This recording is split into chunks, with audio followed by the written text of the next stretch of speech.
Everyone knows the name Sauron, the Dark Lord, the enemy, the force of evil that nearly consumed Middle-earth during the War of the Ring. His name is spoken in whispers, invoked as the ultimate expression of malice and domination. Some know the story of Morgoth, the Dark Lord who came before Sauron, the original evil, the fallen Valar who was cast down in the First Age after waging war against creation itself. Morgoth was far greater than Sauron ever was.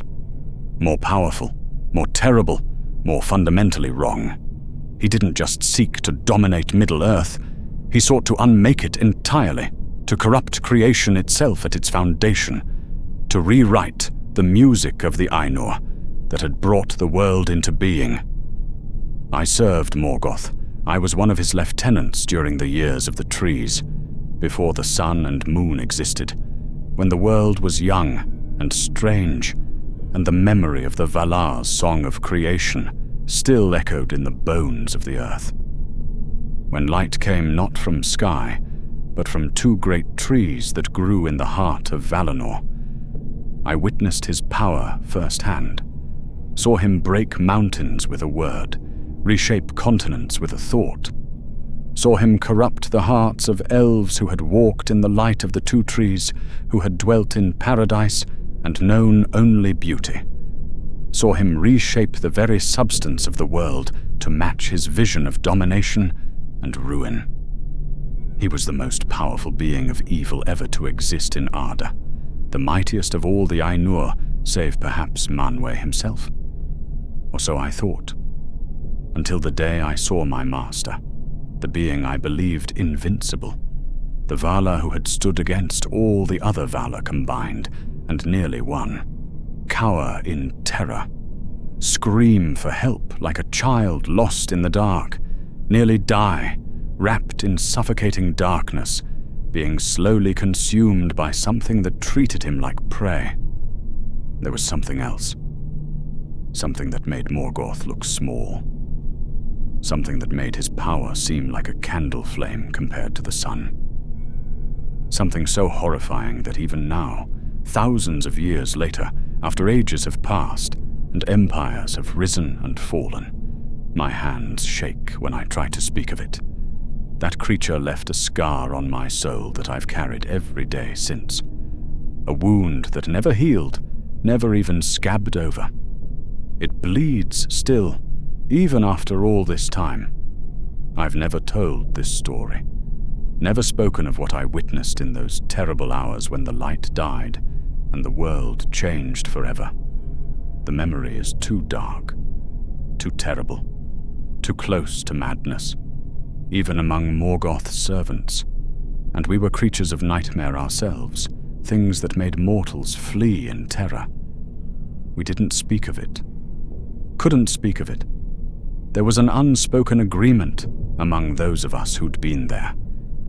We would never discuss what we'd seen, never give voice to the horror, as if speaking of it might somehow call it back. But I'm older now, fading. My time in this world is ending. The years have worn me down, like water wears stone. And before I depart into whatever darkness awaits those who served the shadow, someone needs to know the truth. Not just about what happened in Valinor that terrible night when the light died and the world fell into shadow, but about what still lurks in the dark places of the world, about the spawn that creature left behind, scattered across Middle-earth like seeds of darkness, about why even now, even after Morgoth's defeat and imprisonment in the Void, even after Sauron's fall and the end of the Third Age, there are things in the darkness that make evil itself afraid. You know Shelob, the great spider of Cirith Ungol, the beast that nearly killed the ring-bearer Frodo Baggins, the monster that fed on the flesh of men and elves for thousands of years, that made the mountains themselves a place of horror and death, that lurked in her dark tunnels, patient and hungry, waiting for prey to stumble into her web. She was nothing compared to what I'm about to tell you. This is that story. The creature that made my master scream. The thing that even monsters flee from. The horror that changed everything. My name doesn't matter now. I've been called many things over the ages. Servant of Shadow, Lieutenant of the Dark, Monster, Orc Lord, Betrayer. All true, I suppose. All accurate in their way. I don't seek your sympathy or your understanding. I'm not telling this story to redeem myself or to make excuses for the evil I've done. There is no redemption for what I've done, what I helped Morgoth do to the world. The blood on my hands will never wash away. I'm telling this story because it needs to be told. Because forgetting is dangerous. Because there are horrors in this world that go beyond the conflicts of light and shadow, good and evil. There are things that exist outside those categories entirely. Things that care nothing for the grand struggles that fill the histories. Things that are simply hunger, simply void, simply wrong in a way that defies understanding. Let me start at the beginning, or as close to the beginning as I understand it. I came into Morgoth's service during the years of the trees, after he'd been released from his long imprisonment by the Valar. 3 ages he'd spent in the halls of Mandos, in chains of unbreakable metal, in darkness and silence.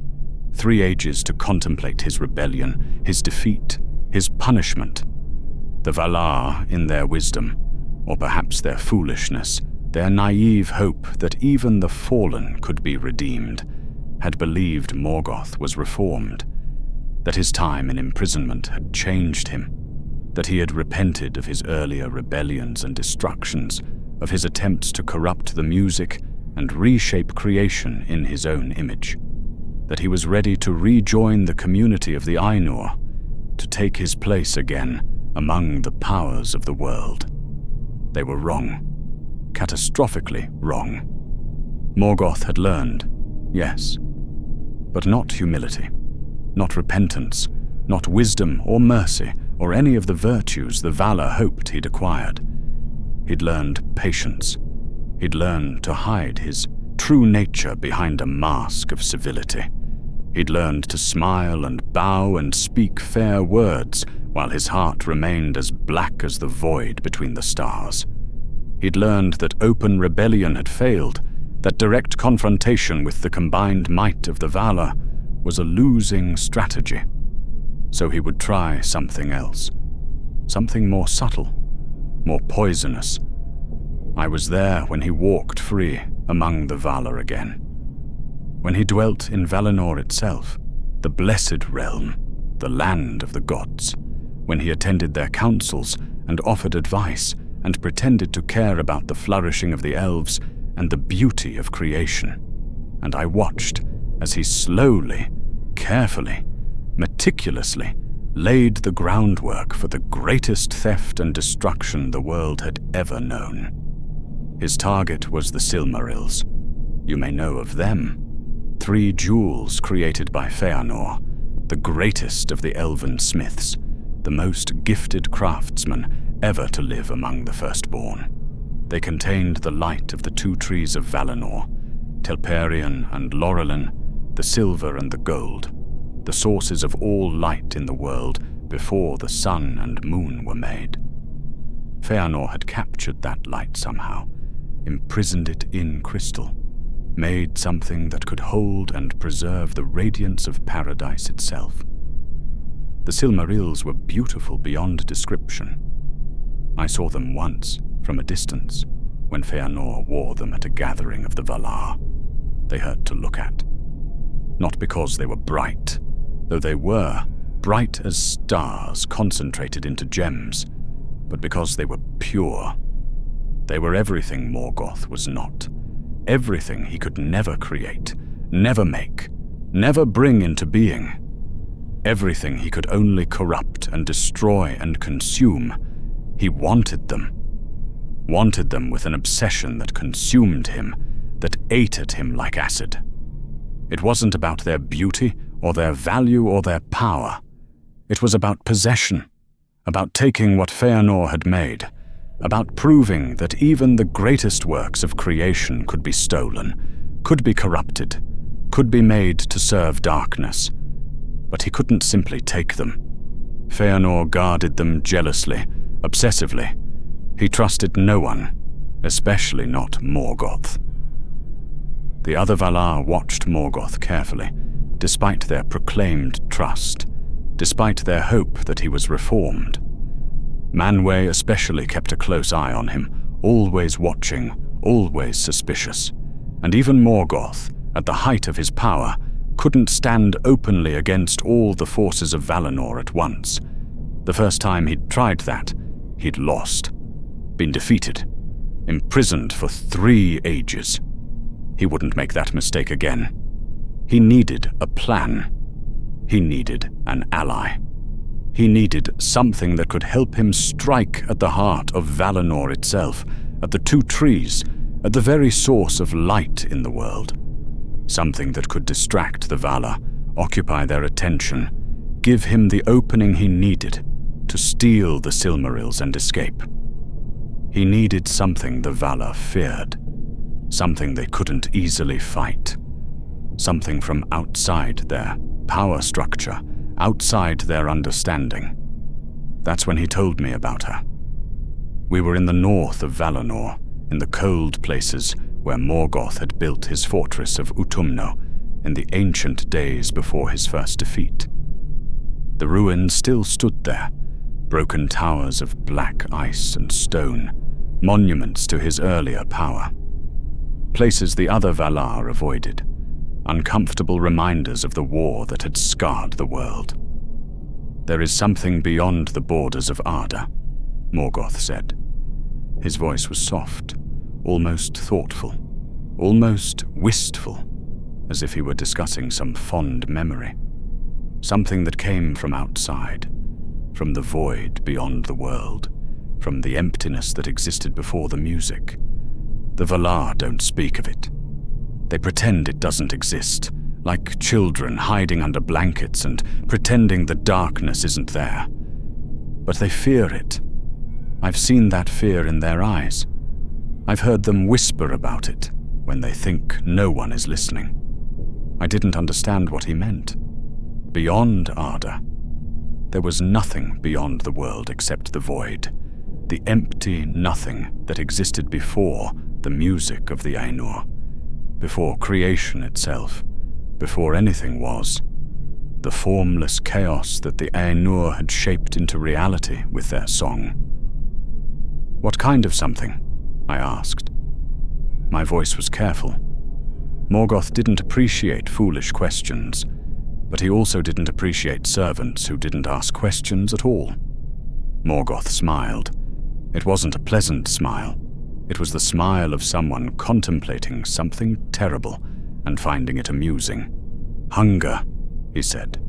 Pure hunger. Unending. Insatiable. A hunger that can never be satisfied because it has no bottom, no limit, no end. The Valar shaped the world with light and song, with beauty and order and meaning. This thing is the opposite. It doesn't create. It doesn't build. It doesn't make. It only consumes. It takes light and makes it darkness. Takes life and makes it void. Takes everything that is and transforms it into nothing. It's been lurking in the southern darkness since the world was young. Growing, feeding, waiting. Waiting for what? I asked. For someone to offer it something worth coming out for. His smile widened. For someone to show it a feast so magnificent it can't resist. He was going to make a deal with it, with this thing from the void. Offer it something it wanted in exchange for its help attacking Valinor. Use it as a weapon against the Valar themselves. I felt fear then. Real fear. Cold fear that settled in my bones like ice. I'd seen Morgoth do terrible things. I'd helped him do terrible things. I'd participated in acts that would haunt me forever.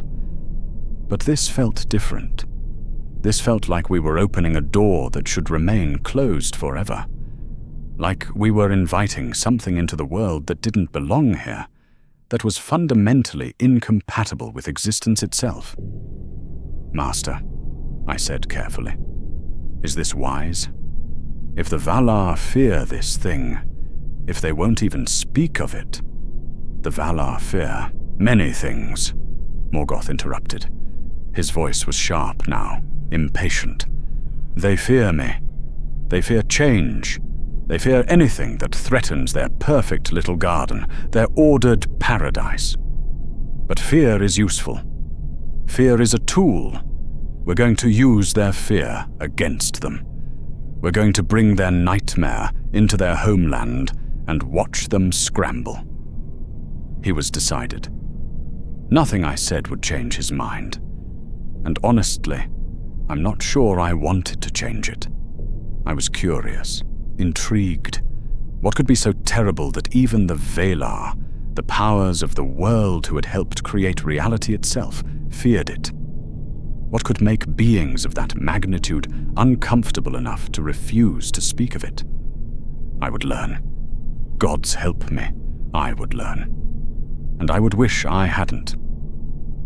The journey south took weeks. We traveled in secret, Morgoth and a small group of his most trusted servants. 12 of us, all creatures of shadow and malice, all skilled at moving unseen. We moved through the dark places of Arda, through regions where the light of the trees didn't reach, through caves and underground passages and ancient tunnels that had been there since the world's beginning, before the first elves woke, before the stars were kindled. The further south we went, the darker it became. Not just an absence of light, though there was that, a blackness so complete it felt solid, but a wrongness in the darkness itself. Like the shadows were thicker than they should be, heavier, like they were pressing in on us, watching us, hungry for us. The air felt wrong too, cold but not cold, still but not still, like it was holding its breath. We started losing servants. They would fall behind, disappear into the darkness. We'd hear screams sometimes, cut off suddenly. Sometimes just silence. Sometimes sounds that weren't quite screams, sounds that were worse, sounds that suggested something happening to them that was beyond mere death. Morgoth didn't stop, didn't even look back, didn't slow his pace or order us to search for the missing. He knew where he was going. He'd been here before, I realized. Long ago. Before even my time, before his imprisonment. He'd come here seeking something, or fleeing something, or making some bargain whose nature I couldn't guess. After weeks of traveling through that terrible darkness, we reached a place where the darkness was absolute, total, complete, the kind of darkness that swallows everything. Sound, light, hope, thought itself. We'd brought torches, but they didn't help. The light from them just stopped, ended a few feet from the flames, as if it were hitting a wall, swallowed by the hungry dark. "She's close," Morgoth said. His voice was different, tense. For the first time since I'd known him, he sounded uncertain, almost afraid. Very close now. "She?" I asked. My own voice sounded strange in that darkness, muffled, like the dark was eating the sound before it could travel. "The thing we've come to find. She has no name. Or if she does, it's not spoken in any language of Arda, not written in any script, not even known to the Valar. But she is female, after a fashion. She births things, spawns, creates offspring, though what she creates is as twisted and terrible as she is. Creatures of hunger and darkness that inherit her nature." We pressed forward. The darkness grew worse, thicker, more oppressive. I felt like I was drowning in it, like it was filling my lungs, my mouth, my eyes, like it was seeping into me, becoming part of me. I couldn't see Morgoth anymore, though he was right beside me. Couldn't see my own hands in front of my face. Couldn't see anything at all. Then I felt it. A presence, vast, ancient, hungry beyond measure. It wasn't like sensing another being. It was like sensing a hole in the world. An absence. A void that pulled at you, that wanted to consume you, that made you feel small and meaningless and temporary. Like standing at the edge of an infinite abyss and feeling it pulling you in. And then she spoke. Not with words. Not with sound. But I heard her anyway. Felt her. Inside my mind. Inside my very essence. Why have you come here, fallen one? Her voice was like nothing I'd ever experienced. It was the sound of stars going out, of light dying, of everything good and warm and living being slowly, methodically erased from existence. It was the sound of entropy itself, of the universe winding down to nothing, of the final heat death of all creation. Morgoth answered. He spoke in the black speech, the language he'd created for his servants, harsh and angular and filled with the sounds of breaking and corruption. But I think she understood any language, or no language. She understood intent, desire, the shape of thought itself. She could read what was in our minds, could see our wants and fears laid bare. I come to offer an alliance, Morgoth said. His voice was steady, controlled, but I could hear the tension in it, the effort it took to keep it level. I seek to strike at Valinor, at the trees, at the source of light in the world. I need your help to do it. Silence. Long silence. The darkness pressed closer. I felt something moving in it, something vast and slow, like a whale moving through deep water. The pressure of her attention was almost physical. Why would I help you, little Valar? You who were once one of the powers, now reduced to crawling in darkness, begging aid from me. You who sang the world into being, now asking favors from something that came from the void itself. There was mockery in her voice, contempt. She saw Morgoth as diminished, fallen, pathetic, and he was powerful enough to reshape continents, but she looked at him and saw something small. Because I'm offering you something you want, Morgoth said. His voice was harder now, more forceful. He wouldn't tolerate being mocked. Something you've wanted since you first came to this world. The light of the trees, all of it. Not a glimpse, not a taste, but everything. To consume, to drink, to make into darkness. I'm offering you a feast beyond anything you've ever had. Another silence. But this one was different, interested, hungry. You would give me the trees? I would help you reach them. I know the ways into Valinor. I know the guard rotations, the weak points in their defenses. I know when the watch is thinnest. I know how to approach unseen, how to bypass their protections. You help me take what I want, the Silmarils, the works of Feanor, and the trees are yours. All the light they contain, all the beauty, all the life, all the radiance that illuminates paradise itself, yours to devour. I felt something shift in the darkness, a stirring, like something enormous was waking up, something that had been sleeping, dormant, waiting for this exact moment, waiting for someone to offer it exactly what it wanted most. Show yourself, fallen one. Let me see what ally has come to bargain with me. Let me look upon you and judge if you are worthy of my aid. And then there was light. Morgoth had created a flame in his hand, a burning radiance that pushed back the darkness. It was bright enough to hurt, bright enough that I had to shield my eyes, brighter than any torch, brighter than lightning. He was using his power as a Valar, calling on the strength he'd use to shape mountains and carve valleys. But it was also bright enough to see. And gods, I wish I hadn't seen. She was there, in the darkness, rising up, unfolding, taking shape like a nightmare manifesting into reality. Spider, that's what they call her kind. But that word is too small, too simple, too clean, too ordinary for what I was seeing. She was spider-shaped, yes. 8 legs, each one thick as a tree trunk, covered in coarse hair that seemed to absorb light. A body the size of a house, segmented and bloated, pulsing with something that might have been breathing or might have been something else entirely. Multiple eyes, gleaming in the darkness, reflecting Morgoth's light back at us with a hunger so intense it felt physical, like heat from a forge. But it was more than that. So much more. She wasn't just a large spider. She was wrong.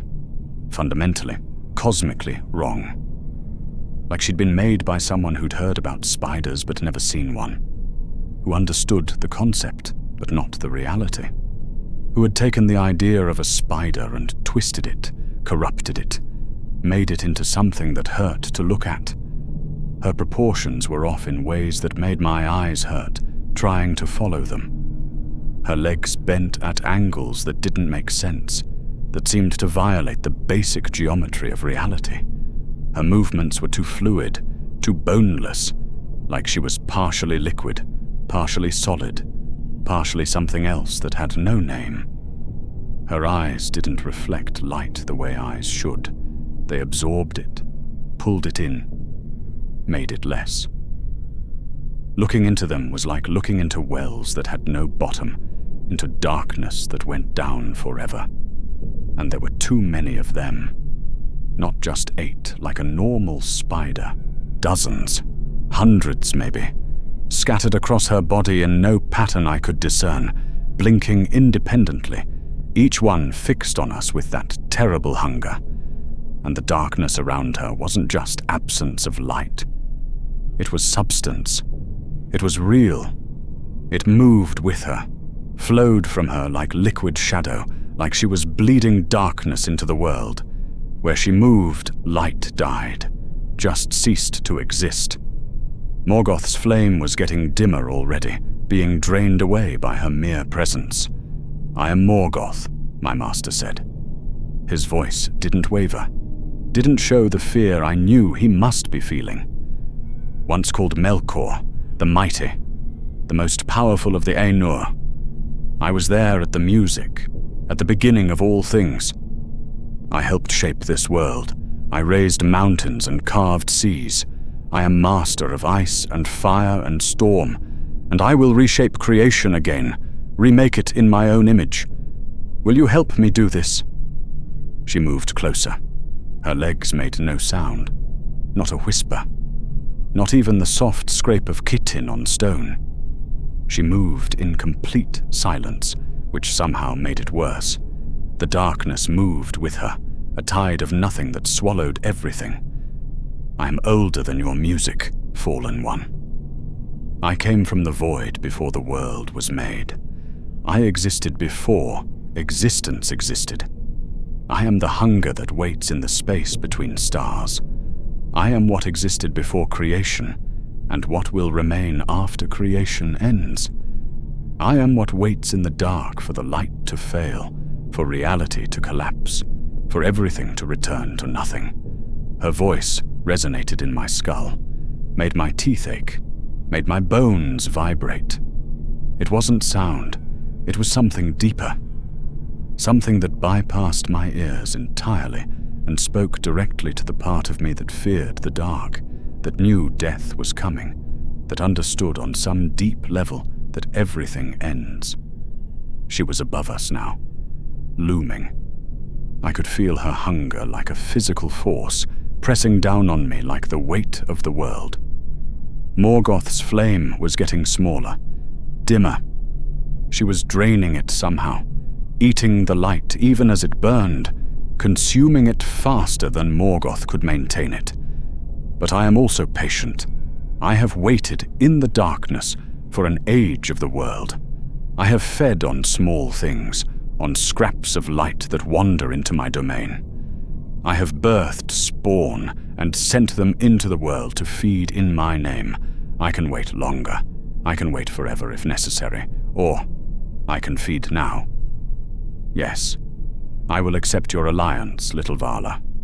I will help you attack your enemies. And in return, you will give me the trees. You will give me light to drink, beauty to corrupt, life to transform into death. You will feed me as I have never been fed before. Agreed, Morgoth said. The word came out quickly, almost eagerly. He wanted this done, wanted the bargain sealed before she changed her mind or demanded more. She laughed, if you can call it laughter. It was the sound of something breaking, something beautiful being twisted and ruined, something alive becoming dead. It echoed in the darkness, bouncing off walls we couldn't see, multiplying until it seemed to come from everywhere at once. Then we have a bargain, fallen one. When shall we strike? When shall I feast on the light of paradise? When shall I drink deep of what the Valar have made? Soon, Morgoth said. I must prepare, gather what forces I need, position my servants, create distractions, weaken their defenses. But when the time comes, when everything is ready, I will send for you. And together, we will break Valinor. We will shatter the peace of the Valar. We will take what they treasure most and make it ours. We will end their age of peace and bring darkness to paradise itself. I care nothing for your war, fallen one. I care nothing for your grievances or your ambitions or your desire for revenge. I care only for the feeding, only for the light I will consume, only for the satisfaction of my hunger. But yes, when you call, I will come, and the light will die, and darkness will cover the world, and I will grow fat on what I take from them.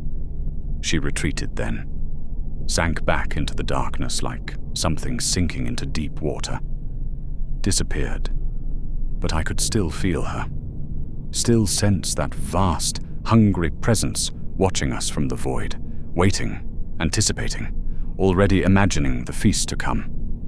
Morgoth's flame went out. We were in darkness again. Complete darkness. But after seeing her, the darkness felt different, felt occupied, felt alive, like we were standing in something's belly, being slowly digested, waiting for the moment when the acids would start to work and dissolve us into nothing. Come, Morgoth said. His voice was steady, but I heard something in it I'd never heard before. Relief. We have what we came for. Now we leave. Quickly. We returned north. It took weeks again. We moved faster than we had on the way down, practically fleeing through those dark tunnels. I barely remember the journey. My mind was full of what I'd seen. That thing, that creature from the void, the wrongness of her, the hunger, the sense that she was something that shouldn't exist, that couldn't exist, that was a violation of the very laws that governed reality. Several of the other servants who'd made the journey with us never made it back. The darkness took them. Or she did. Or her spawn did. I'd seen smaller things moving in the shadows. Things with too many legs and too many eyes. Things that were clearly her offspring. I'm not sure there's a difference between being taken by the darkness and being taken by her. They might be the same thing. When we finally reached the north again, when I saw the light of the trees again glowing on the horizon, that beautiful silver and gold radiance that illuminated Valinor, I felt something I'd never felt before serving Morgoth. Relief. Overwhelming relief. Gratitude for light. For the existence of brightness in the world. For something that pushed back the darkness instead of being consumed by it. It didn't last. Morgoth had work for us. Plans to lay. preparations to make, pieces to position. He was going to attack Valinor, going to steal the Silmarils, going to destroy the trees, and he had the perfect weapon to do it. Something the Valar couldn't stop, something they couldn't even bring themselves to name. The months that followed were strange, surreal. Morgoth continued his pretense of being reformed, of dwelling peacefully in Valinor. He spoke kindly to the Valar, attended their councils, offered counsel on various matters, pretended friendship with those he was planning to destroy. But in secret, he was preparing, moving pieces into position, waiting for the perfect moment when all the elements would align and he could strike with maximum impact. He sent me and others to scout the approaches to the trees, to learn the routines of the guards, to find weaknesses in Valinor's defenses, to map out escape routes, to prepare caches of supplies, to do all the things necessary for a successful raid on the heart of paradise. The Valar were trusting, complacent. They believed their realm was safe, that Morgoth was changed, that no threat could reach them here in the Blessed Realm, that their power was so great no enemy would dare challenge them on their home ground. They were wrong, catastrophically, terribly wrong. I saw Feanor several times during this period, the great smith, the creator of the Silmarils. He was tall, dark-haired, intense. His eyes burned with a fire that reminded me uncomfortably of Morgoth himself.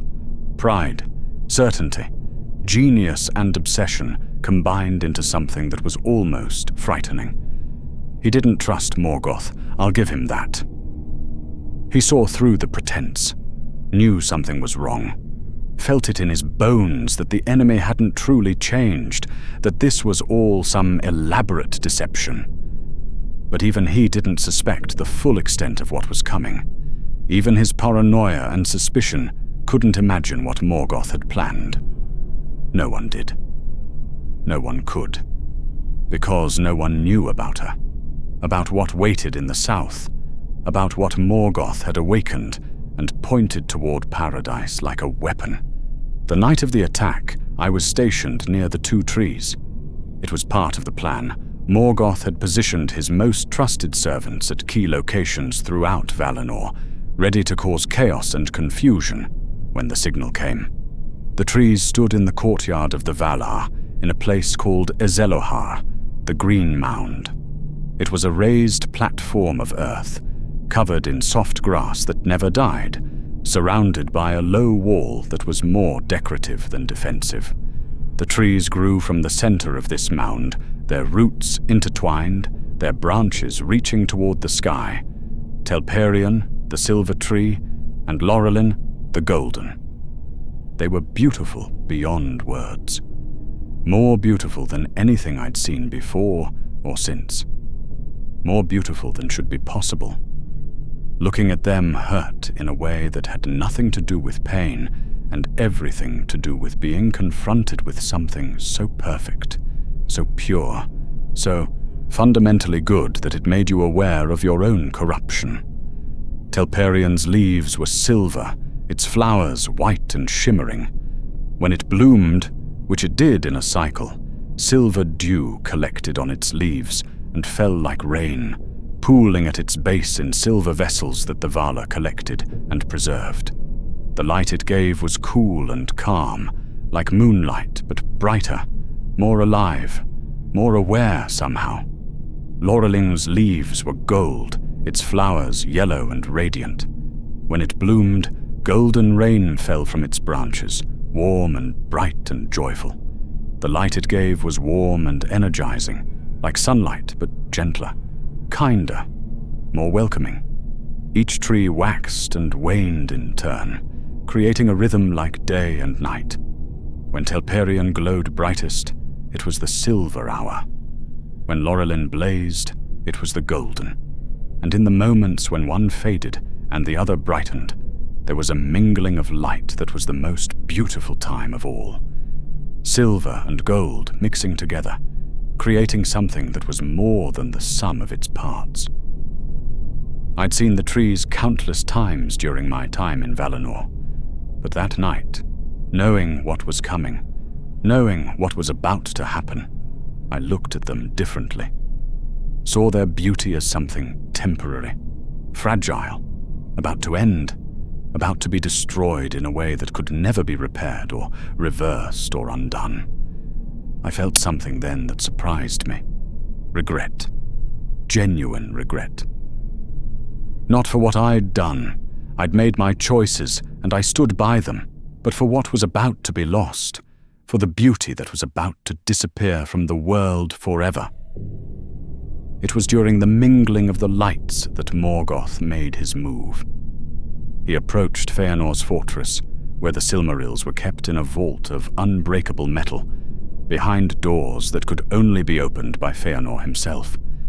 He'd been refused entry many times before.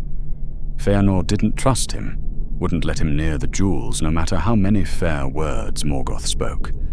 But tonight, he didn't ask for permission. Tonight, he came with force. I wasn't there for that part. I was at my post, watching the trees, waiting for the signal. But I heard about it later from those who were.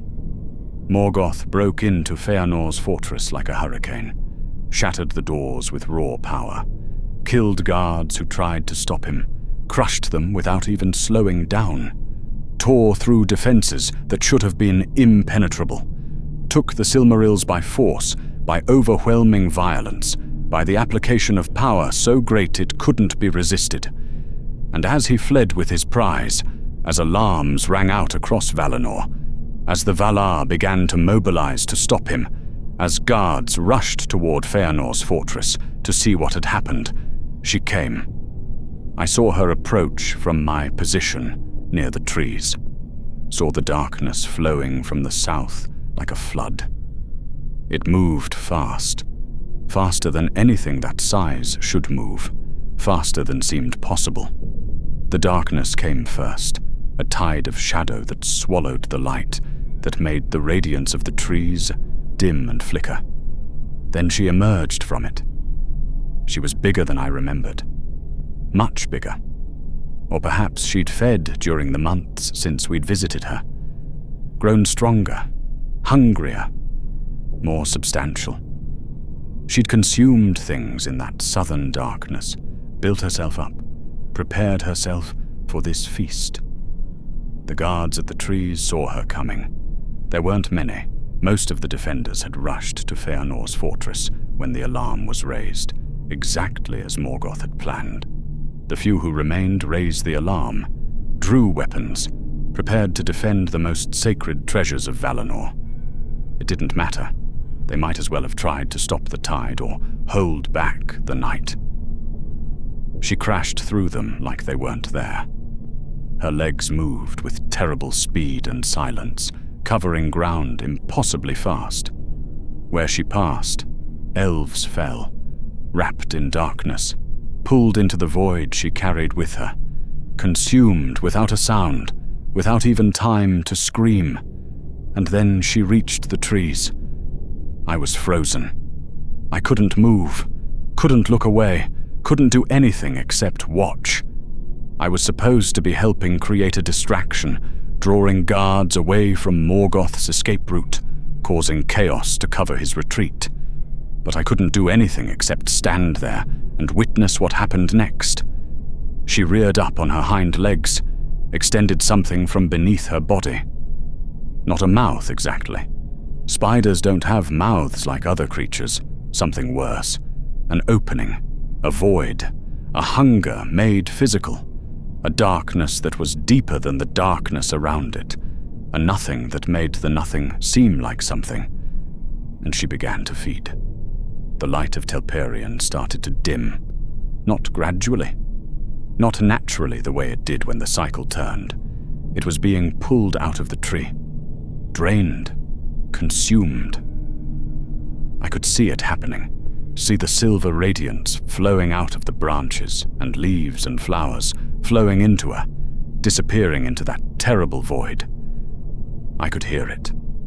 The tree was screaming, not with sound, Trees don't have voices, can't make noise. But with the essence of what it was in agony. Being murdered. Having everything that made it beautiful and alive and light-giving ripped out and devoured. Its suffering was palpable, almost visible, a distortion in reality itself. The silver light got dimmer, darker. The leaves began to blacken and wither. The flowers closed and died. The branches sagged. The tree was dying, being killed, having its life force extracted and consumed by this thing that should never have been allowed into paradise. She moved to Lorelei, did the same. The golden light began to fail, pulled out of the tree like blood from a wound. The warm radiance that had illuminated Valinor since the beginning was going out, being transformed into darkness, being changed from light into void. The Valar came then. Finally. They'd been distracted by Morgoth's theft, by the attack on Feanor's fortress, by the chaos and confusion exactly as planned. But now they came, running to defend the trees, all of them. The full might of the powers of the world converging on Azelahar to stop this horror. Too late. Far too late. By the time they arrived, both trees were dying. Their light was fading. The radiance that had illuminated Valinor since the beginning of the world was going out, being extinguished, being consumed by this thing from the void. She had drunk deeply, gorged herself. I could see her changing, growing. The darkness around her was thicker now, more substantial, more real. She'd taken the light of the trees into herself and transformed it, made it into something else, something terrible. Light into darkness, life into death, beauty into horror. The Valar attacked her. I watched Tulkas, the strongest of the Valar, the wrestler, the one who had captured Morgoth in the First War. He struck her with enough force to shatter mountains. His fist hit her body like a meteor impact. The sound of it echoed across Valinor. She barely noticed, didn't even pause in her feeding. The blow that should have destroyed her just bounced off. Did nothing. She was beyond physical force, beyond material damage. She was hunger itself, and you can't punch hunger. Orome the hunter was there, the great tracker, the lord of forests. He shot her with arrows of light, arrows that had never missed, that always found their mark. They struck true, pierced her hide, sank deep into her body. She ignored them, plucked them out like thorns and continued feeding. The arrows fell to the ground, their light going out, consumed by the darkness she carried with her. Yavanna was there, the one who had nurtured the trees since their creation, who had sung them into being with songs of growth and life. She wept, begged Ungoliant to stop, offered anything, everything, promised treasures and honors and anything she wanted. She laughed, that terrible breaking sound, and fed more greedily, as if the pleas made the feast sweeter. Manwë himself was there, the lord of the Valar, the king of the powers. He struck at her with winds that could tear continents apart, blasted her with air pressure that should have crushed her into nothing. She weathered it, stood against it, continued feeding. She was beyond wind, beyond force, beyond their power. Nothing they did could stop her. Nothing they tried made any difference. She was hunger itself given form, and she would feed until there was nothing left to consume. She was from outside, from the void, from before creation. She didn't follow the rules that governed Arda. She was something else, entirely. Finally, after what seemed like hours but was probably only minutes, when the trees were drained to dead husks, their light completely gone, their beauty transformed into twisted blackness, their life force consumed and replaced with nothing. She turned to leave. The Valar tried to block her path, all of them together. Every single one of the powers of the world standing united against her. The full might of those who had sung reality into being. The combined force of those who had shaped continents and carved seas and raised mountains. She went through them like smoke, like they were nothing, like they were children playing at war. The darkness around her scattered them, pushed them aside, made them irrelevant. They couldn't touch her, couldn't stop her, couldn't even slow her down. And then she was gone, flowing south, following Morgoth's trail, moving to collect the rest of her payment, moving to claim what she believed was owed to her. I ran then, finally broke free of the paralysis that had held me, followed at a distance, kept to the shadows. I had to see, had to know what happened next, had to witness the conclusion of this terrible bargain.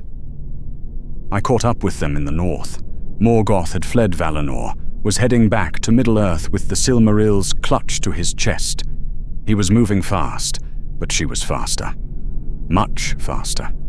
She overtook him in the mountain passes, in a desolate place of rock and ice and snow, blocked his path, rose up before him like a wall of darkness. I hid among the rocks, watched from a distance, didn't dare get closer. "You have what you came for," Morgoth said.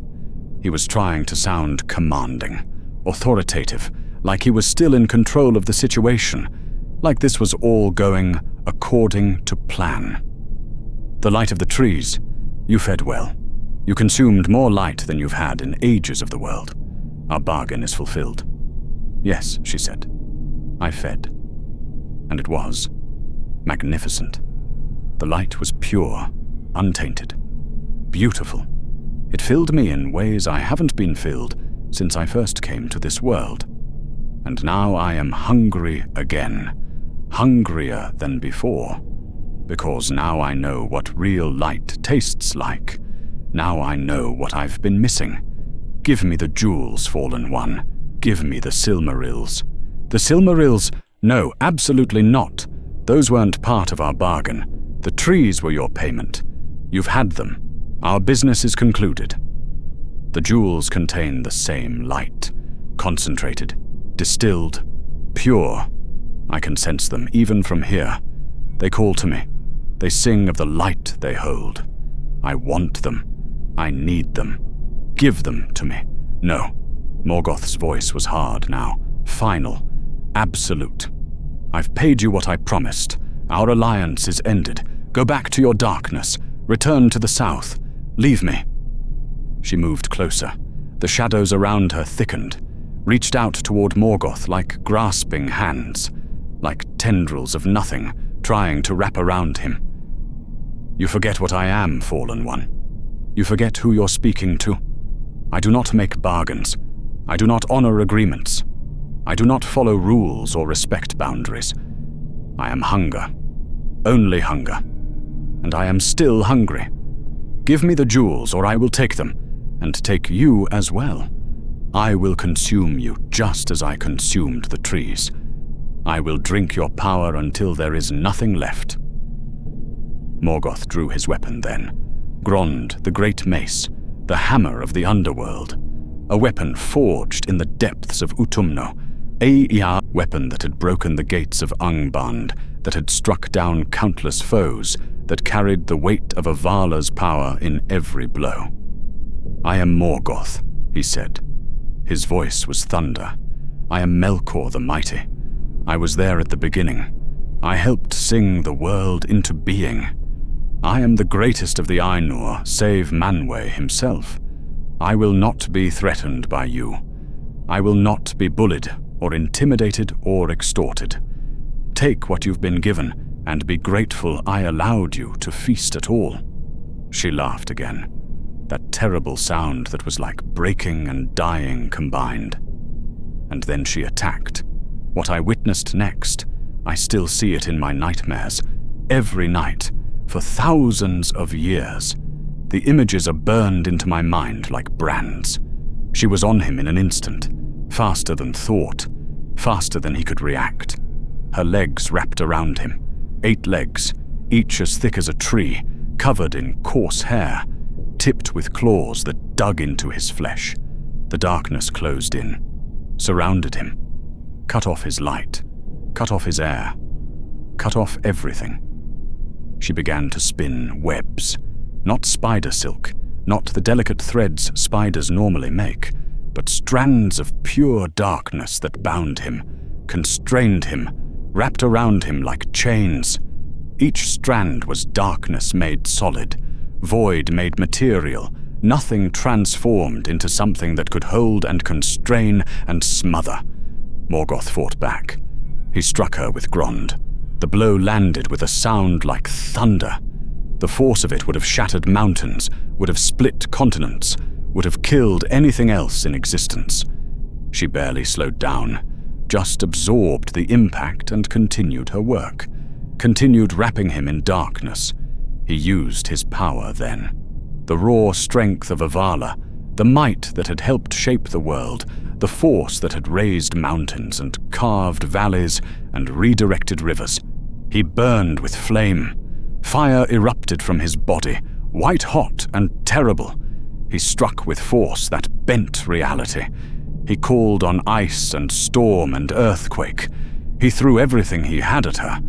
She absorbed it all, fed on it, grew stronger from it. His power just made her hungrier, just gave her more fuel to consume. And then she began to drain him. Just like she'd done to the trees, just like she'd consumed the light of paradise, she was feeding on Morgoth himself, drinking his power, consuming his essence, pulling the strength from him like water from a well. I heard him scream then, my master, the being I'd thought invincible, the Valar who had stood against all the other powers combined. He screamed in terror and agony, screamed for help, screamed like a child facing something too terrible to comprehend, screamed like someone who had finally met something they couldn't defeat, couldn't control, couldn't even understand. The sound of his screaming will haunt me forever. It was the sound of ultimate power meeting something greater, of evil discovering there were things worse than evil, of a Valar, one of the powers who had sung reality into being, realizing he was about to die. "The jewels," she demanded. Her voice was everywhere, in the air, in the ground, in my head. "Give me the jewels and I will let you live. Refuse and I will drain you until there is nothing left. I will consume you utterly. I will make you nothing." He couldn't answer. He was too wrapped in her webs, too bound, too consumed. The darkness had covered his mouth, his face, his entire body. He was being smothered and drained simultaneously, being killed in 2 ways at once. She was killing him, actually killing him. Morgoth, who had stood at the beginning of the world, who had helped create reality, who had waged war on creation itself. He was dying, being murdered by this thing from the void that cared nothing for his power or his legacy or his place in the order of things. And then the Balrogs came. They'd been following Morgoth, his most powerful servants, demons of flame and shadow, ancient spirits of fire that had joined him in his rebellion against the Valar. They saw what was happening, and they attacked without hesitation, all of them. Every Balrog that served Morgoth, a dozen demons of flame and darkness. They fell on her with fire and whips and fury. They burned her, struck her, did everything they could to save their master. It still barely made a difference. She was so much more powerful than they were, so much more terrible. She was from outside, from the void, from before creation. They were spirits of fire. She was hunger itself, but it was enough. The distraction gave Morgoth a moment. One moment of opportunity. He burst free of the webs with one final desperate effort, used everything he had left to tear himself away from her, ripped himself out of her grasp, ran, fled. The mighty Morgoth, the fallen Valar, the enemy of all creation. He ran like a frightened animal. She pursued. The Balrogs tried to stop her. They interposed themselves between her and their fleeing master.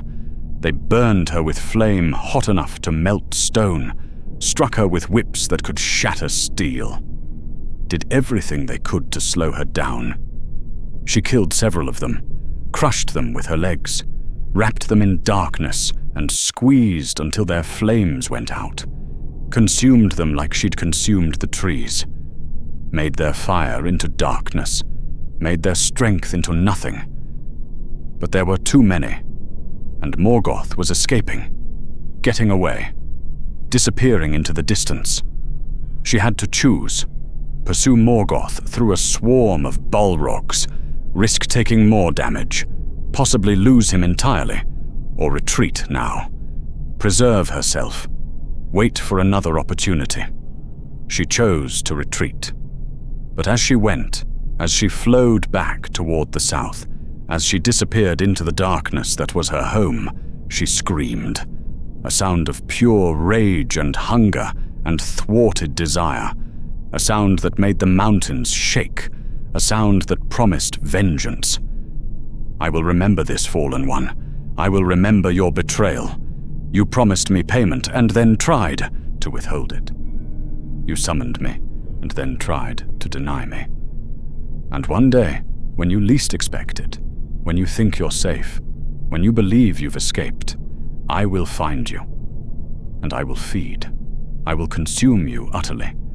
I will make you pay for this insult.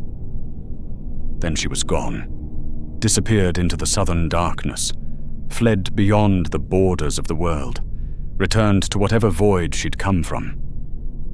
I found Morgoth afterward. He was wounded, badly wounded. For the first time since I'd known him, he looked vulnerable, mortal. His flesh was torn where her claws had dug in. His power was diminished from what she'd drained. He was diminished, made less. He was also terrified. I'd never seen that in him before. Never seen fear in his eyes. Never watched him look over his shoulder. Never saw him flinch at shadows. But he did now. She'd broken something in him. The being who'd thought himself the master of all evil had learned there were things in the world more terrible than he was. Things he couldn't control, couldn't defeat, could only barely survive. Never again, he said. His voice was shaking. Never again will I deal with that thing. Never again will I go near the darkness where she dwells. Never again will I summon something from outside. Some doors should remain closed. Some things should never be invited in. I'd never heard fear in Morgoth's voice before. Never heard him admit weakness or mistake. Never heard him sound like he regretted anything. But he did now. She'd taught him fear, had shown him there were limits to his power, had demonstrated that being a Valar didn't make you invincible, that there were things in creation or outside creation that were beyond even the powers of the world. He kept the Silmarils, clutched them to himself like a dying man clutching his last possession. They became his obsession, his prize, the thing he'd paid everything for and would pay more to keep, the jewels he'd betrayed an ally to possess, the treasure he'd risked everything to steal, but they brought him no joy, no satisfaction, only paranoia, only fear, only the constant worry that she would come back, that she would find him, that she would make good on her threat and consume him utterly, because he knew. She was still out there, still hungry, still angry, still waiting, and one day she might come back, might seek him out, might finish what she'd started. He lived in fear of that for the rest of his existence. The mighty Morgoth, afraid of the dark. The years that followed were dark, literally dark. The light of the trees was gone. Valinor fell into shadow for the first time in its history. The blessed realm became dim. The radiance that had illuminated paradise since the beginning was extinguished forever. The Valar eventually made the sun and moon from the last fruit and flower of the trees, from the only remnants that survived her feeding. But it wasn't the same. Could never be the same. The original light, the pure light, the light that had come from the trees themselves, that was gone forever, consumed, transformed into darkness, lost. Morgoth waged war on the elves, on the world, built his fortress of Angband in the north, created orcs and dragons and trolls and all manner of terrible creatures, bred armies of darkness, became the enemy, the great foe, the Black Hand, the thing that all the free peoples feared and fought against. But he never went south again, never approached the darkness where she dwelt, never sought to contact her or bargain with her or even acknowledge her existence. I think he lived in fear of her for the rest of his existence. Thousands of years, an entire age of the world. And every night, every moment of darkness, he wondered if she was coming, if this would be the time she'd make good on her threat, if he would wake to find her standing over him, ready to consume him at last. I never saw her again after that night. Never wanted to. The memory was enough, more than enough. The image of her burned into my mind, the sound of her voice echoing in my thoughts, the feeling of her hunger pressing against me like a physical weight. But I heard rumors over the centuries, stories from travelers, whispers from the south, tales of darkness that moved, of shadows that consumed, of places where light went to die. She'd retreated to the darkest places of the world, to valleys where no light reached, to chasms so deep the sun never touched their floors, to caves that went down forever into the earth's bones, and there she'd continued to grow, to feed on whatever she could find, to birth spawn that carried her hunger into the world. Children. She had children. Things that inherited her hunger, her wrongness, her terrible nature, spiders born of darkness, creatures of shadow and appetite, things that were twisted reflections of their mother. One of those children was Shelob, the great spider that would later dwell in the pass of Cirith Ungol, the monster that would terrorize that region for thousands of years, the beast that would feed on elves and men and anything else that wandered into her tunnels, the creature that would nearly kill Frodo Baggins, the ring-bearer, during the War of the Ring. Shelob was terrible, powerful, deadly, ancient. She killed countless beings over the ages. She was a nightmare made flesh, a legend of horror, something parents used to frighten children into obedience, but she was nothing compared to her mother. I need you to understand that. Need you to truly grasp it. Shelob was just an echo, a shadow, a pale imitation of what her mother was.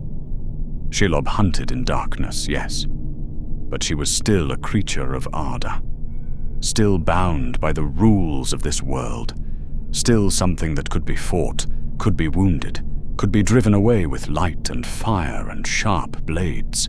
Her mother was none of those things. Ungoliant, that's the name the elves gave her eventually, in their tongue. The name means dark spider, or spider of darkness, or something like that. I don't think it was her true name. I don't think she had a true name. Names are for things that belong to reality. She came from outside, from before names, from before language itself. Ungoliant was something else, entirely. She was the void made manifest. She was hunger personified. She was what exists in the space between stars, in the dark between worlds, in the nothing that waits for everything to end. She wasn't bound by the rules of reality because she predated those rules. She didn't follow the laws of nature because she came from before nature existed. She couldn't be killed because she'd never truly been alive in any way we understand life.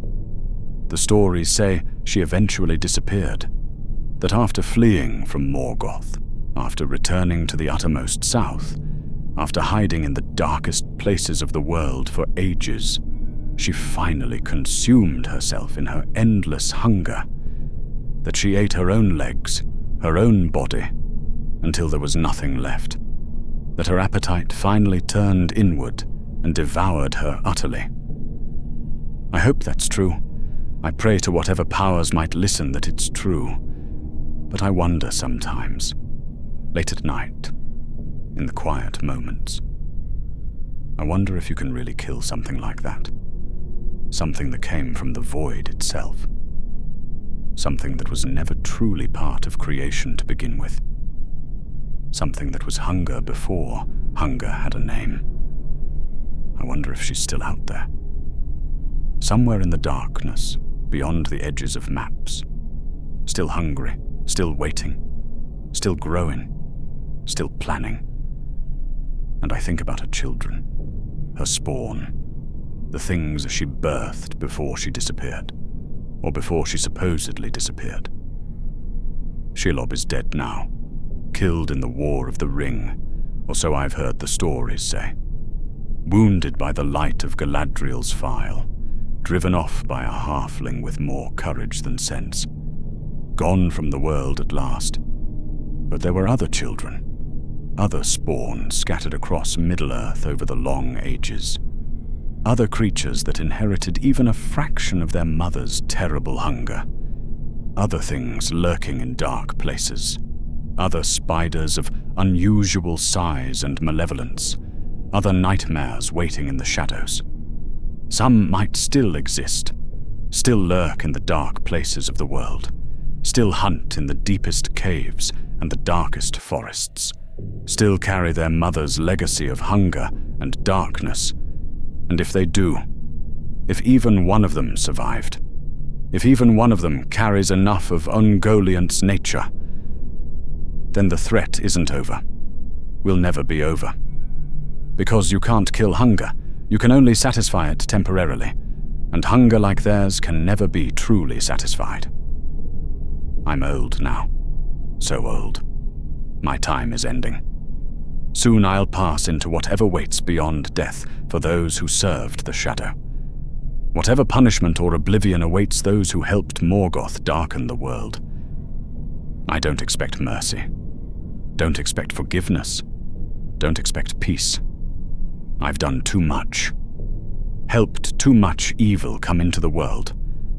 Been complicit in horrors that stained creation itself. But I wanted to tell this story before I go. Wanted someone to know the truth. Needed someone to hear what I witnessed. Not about Morgoth. Not about Sauron. Not about the wars and battles and conflicts that fill the history books and the songs and the tales that people tell. About her. About Ungoliant. About the thing that even Dark Lords fear. Because here's what I learned that night in Valinor, watching her drain the light from the two trees.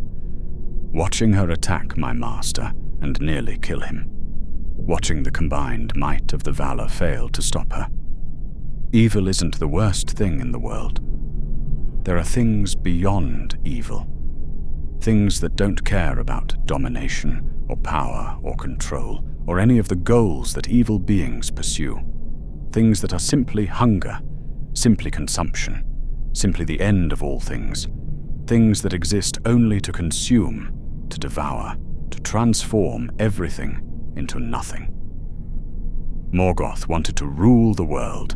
Sauron wanted to order it under his control. Those are evil goals, yes. Terrible goals. Goals that caused immense suffering and death. But they're still goals. Still purposes. Still things that can be understood, fought against, potentially defeated.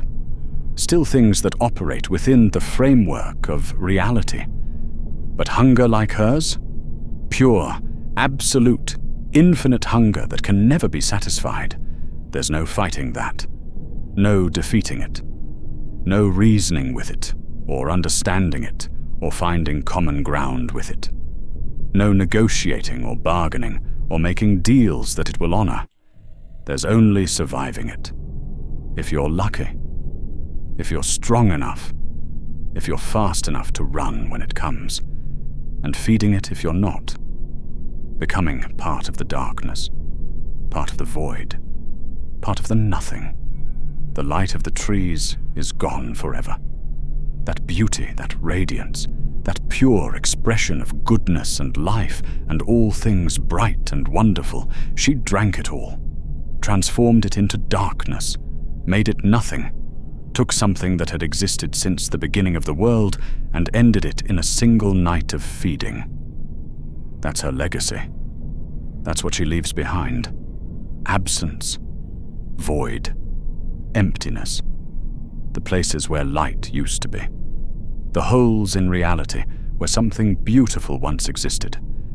And if she has any children left in the world, any spawn still lurking in the dark places, they carry that legacy with them. They carry the hunger, the emptiness, the desire to consume and transform and make nothing. So yes, you knew about Shelob, the great spider, the terror of the mountains, the monster that nearly ended the quest of the ring-bearer. But now you know about her mother, about what came before, about the thing that made Morgoth himself scream in terror, about the creature that drank the light of paradise and wanted more, about the hunger that came from outside and nearly consumed one of the powers of the world, about the monster that even monsters fear to speak of.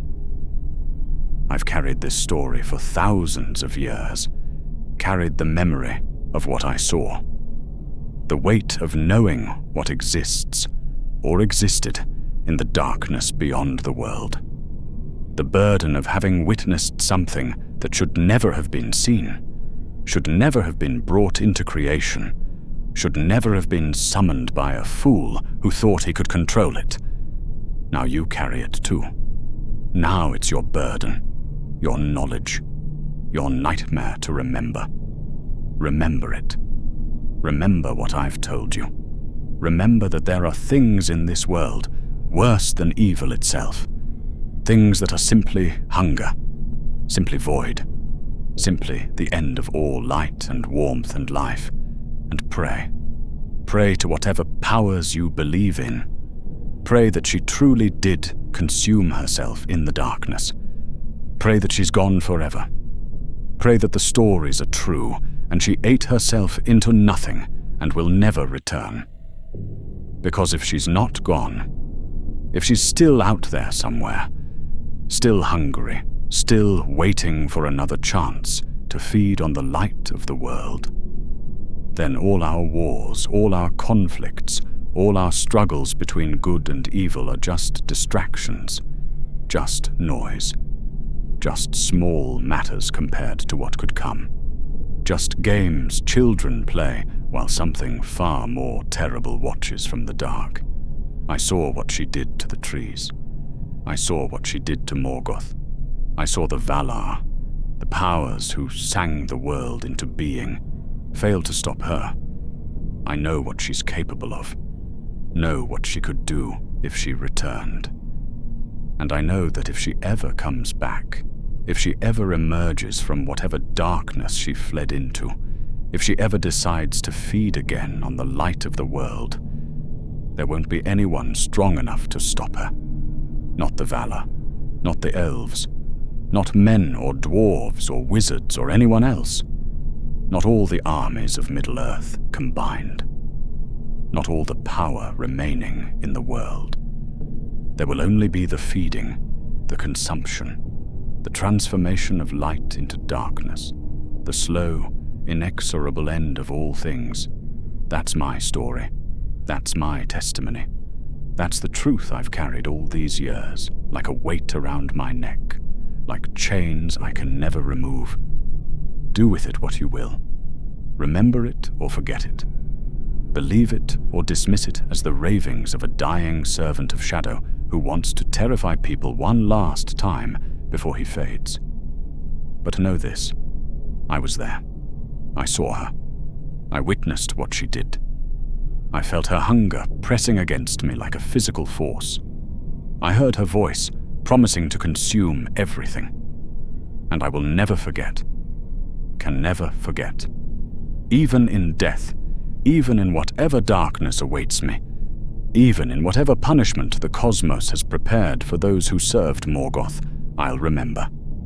The darkness that moves, the hunger that consumes, the void that waits. Ungoliant, the mother of nightmares, the devourer of light, the thing from outside, the monster that terrified monsters. May the light preserve us all, if she ever returns. May whatever powers watch over this world keep her locked in darkness forever. May she stay in the void where she belongs, and never, ever come back. Because if she does, we're all doomed. If you found this story compelling, please consider subscribing. I have more forgotten stories from Middle-earth coming soon. Tales of ancient evils and lost heroes.